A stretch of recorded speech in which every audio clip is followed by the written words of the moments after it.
तो राष्ट्रपति ने विधान भवन का उद्घाटन कर दिया है। बड़ा सवाल अब यहां पर यह है कि बेलगांव के मुद्दे पर आंदोलन करने वाले महाराष्ट्र के नेता अब क्या करेंगे? क्या बेलगांव का मुद्दा भी सियासत की भेंट चढ़ जाएगा? इसी पर बातचीत के लिए हमारे साथ मौजूद हैं शिवसेना नेता अरविंद सावंत, सचिन सावंत कांग्रेस के प्रवक्ता हमारे साथ जुड़े हैं और कोल्हापुर से हमारे संवाददाता उद्धव गोडसे हमारे साथ हैं, जिनके साथ मौजूद हैं कुछ खास मेहमान। लेकिन सबसे पहला सवाल मेरा अरविंद जी आपसे है। आप लोगों ने गुजारिश की राष्ट्रपति से, तमाम विरोध प्रदर्शन हुए यहां भी बेलगांव में भी, बावजूद इसके राष्ट्रपति ने उद्घाटन कर दिया। अब क्या? अब यहां से आंदोलन को आप कहां ले जाएंगे? क्या करेंगे अब? पहली बात ऐसी है कि बेलगांव का जो सीमा प्रश्न है वो सिर्फ बेलगांव का नहीं है। हमारी मांग है, महाराष्ट्र की मांग जो है, बेलगांव, कारवार, निपाणी, भालकी, बिदर के साथ में संयुक्त महाराष्ट्र होना चाहिए।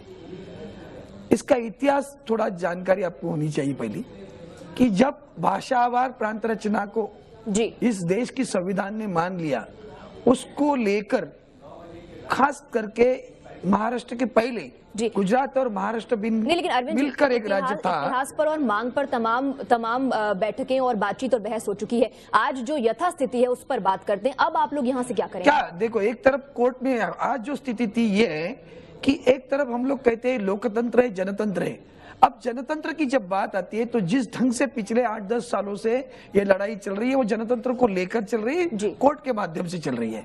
अब जब कोर्ट में दावा दाखिल है जी, बात हो रही है, चर्चा उधर कोर्ट में अभी निर्णय नहीं हुआ, ऐसी स्थिति में राष्ट्रपति ने, माननीय राष्ट्रपति महोदय जी ने उनका न्योता स्वीकार करना, यही महाराष्ट्र पर सदमा देने वाली बात है। लेकिन आपकी सहयोगी पार्टी ने जो किया, आपको उससे सदमा नहीं लगा? क्या आपकी सहयोगी पार्टी आपको मुंह चढ़ा रही है, ये कह रही है कि आप ही ने तो समर्थन किया था प्रणब मुखर्जी का?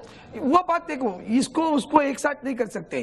प्रणब मुखर्जी का उस वक्त जो समर्थन किया था उसकी वजह कुछ और थी, क्योंकि हमारी एनडीए की जो सारी पार्टियां हैं वो तय नहीं कर पा रही थी किसको करना है। अब ऐसी स्थिति में किसी को किराए पर लेकर आए हुए आदमी को वहां राष्ट्रपति के चुनाव में खड़ा किया और उसको कहा कि एनडीए समर्थन करेगी, तो शिवसेना प्रमुख को लगा कि इस देश को अगर देश की बात अगर ध्यान में रखे और देश के हित में कोई अगर आदमी है जिसका अनुभव है, जो इतने सालों से इस राजनीति में है, उनको ऐसी स्थिति में समर्थन देना योग्य होगा, ऐसे सोचकर शिवसेना ने प्रणब मुखर्जी साहब को समर्थन दिया था। बीजेपी इसका मतलब यह नहीं कि उस समर्थन से इसका जी। अरविंद जी, सचिन सावंत ये कह रहे हैं कि जो आपकी भावना है, शिवसेना की भावना है बेलगांव को लेकर, वही कांग्रेस की भी भावना है। और नितिन गडकरी, दुर्भाग्यवश मेरे दोस्त है सचिन सावंत जी, मैं उनको कहना चाहता हूं, पिछले कई सालों से आप देखिए, दुर्भाग्य हमारे महाराष्ट्र का, महाराष्ट्र के सांसद किसी भी पार्टी के हो, सारे मिलकर इस विषय पर कभी डटकर खड़े नहीं रहे। शिवसेना को छोड़कर कोई भी इस विषय को लेकर ना संसद के अंदर बात करते हैं, नहीं संसद के बाहर बात। सियासत की मजबूरी कल की हाशिया से कल भी उनको देखिए, माननीय मुख्यमंत्री महोदय से बेचारे किरण ठाकुर जी वहां से मिलने के लिए आए वर्षा पर, उनको मिले नहीं, फिर सह्याद्री में गए, फिर मिले नहीं, फिर उनको अरेस्ट कर दिया। अब रही बात वहां से लेकर माननीय मुख्यमंत्री जी भी राष्ट्रपति